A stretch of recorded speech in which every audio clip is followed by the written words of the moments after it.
Yemek odasına ve mutfağıma hoş geldiniz. Bugünkü tarifim tam kıvamında pişmiş, çok lezzetli patlıcanıyla patlıcan dizmesinin tarifini göreceğiz.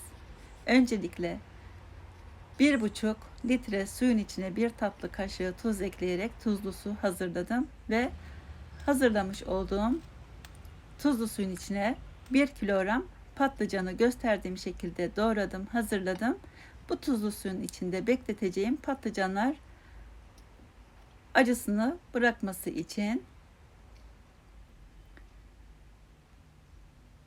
3 diş sarımsak, 1 başta kuru soğanı küçük bir el rondosundan geçireceğim. Dilerseniz rendeleyebilirsiniz, küçük küçük doğrayabilirsiniz. Bu şekilde daha pratik oluyor.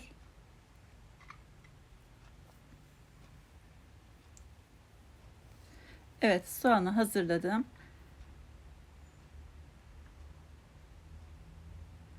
400 gram yağsız dana kıyma kullanıyorum. İstediğiniz kıymadan kullanabilirsiniz. Yağlı da olabilir. Hazırlamış olduğum soğanları kıymanın üzerine ekledim. 2 dilim kurumuş bayat ekmek var. Onları da suda ıslatıyorum. 1 tutam maydanozu ince ince doğradım. 1 tatlı kaşığı pul biber, 1 tatlı kaşığı kimyon ve 1 çay kaşığı kadar da karabiber ekledim. Ekmekler ıslandı. İyice suyunu sıkıyorum.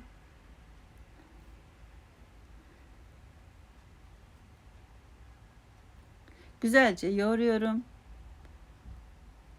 Dilerseniz üzerine 1 yemek kaşığı da zeytinyağı ekleyebilirsiniz. Ben öyle yapacağım. Çünkü yağsız dana kıyma kullandığım için şöyle 1 yemek kaşığı da sızma zeytinyağı ekliyorum.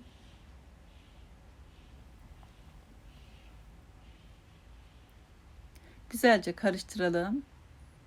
10 dakika dinlendirelim. Güzelce malzemeler özleşsin. Dinlendirdikten sonra elimizde cevizden biraz daha büyük parçalar koparalım. Bu şekilde yuvarlayıp köfteler hazırlayalım.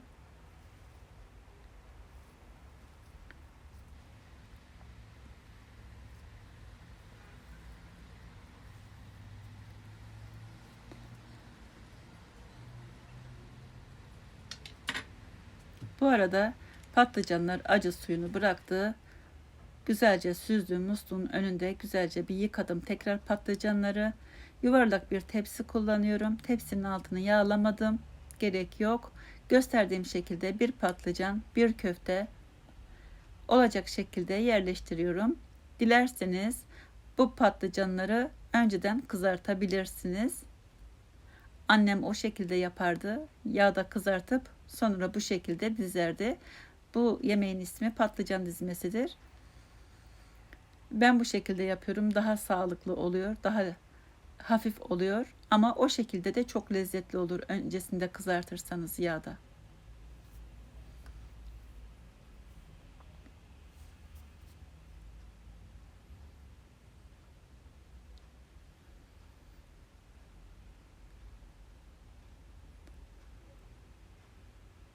Evet, hepsini güzelce yerleştirdim. Bir adet de domatesi böyle yemeklik olarak doğruyorum ortasına.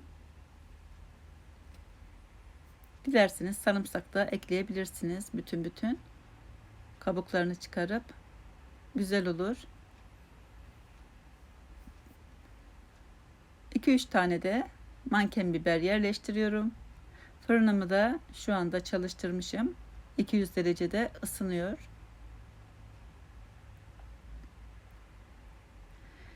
Evet, şimdi bir kasenin içine 1 yemek kaşığı dolusu domates biber salçası karışık onu aldım. Üzerine yarım tatlı kaşığından daha az tuz ekledim. 1 tatlı kaşığı dolusu acı pul biber, 1 su bardağı 200 milimlik bardak ölçüm ılık su ekledim ve 1 çay kaşığı kadar da karabiber, 2 yemek kaşığı zeytinyağı. Güzelce salçalar içinde eriyene kadar karıştıralım. İçinde topak kalmasın salçalar.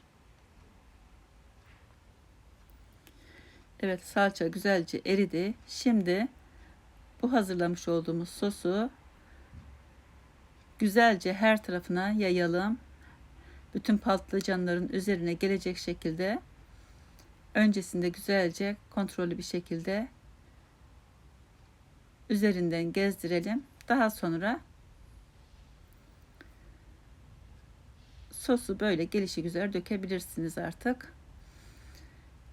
Evet, şimdi önceden ısıtmış olduğum 200 derece fırında yaklaşık 45 dakika içinde pişecektir yemeğimiz.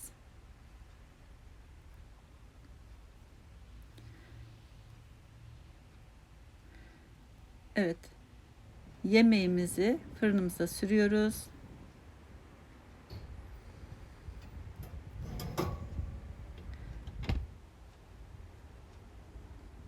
Evet, yemek pişti.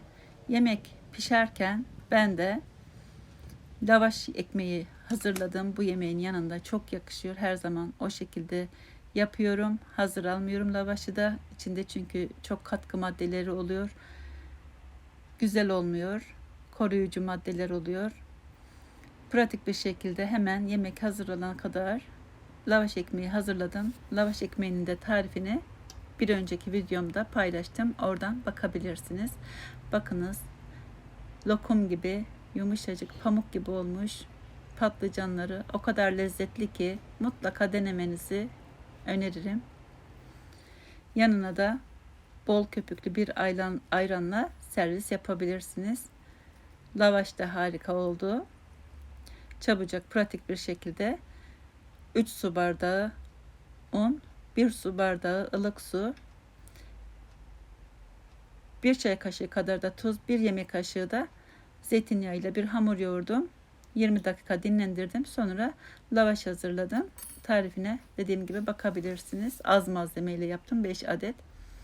Umarım tarifimi beğenmişsinizdir. Beğendiyseniz lütfen beğen tuşuna basıp, abone değilseniz de abone olursanız memnun olurum. İzlediğiniz için teşekkürler. Başka videolarda görüşmek üzere. Hoşça kalın. Afiyet olsun.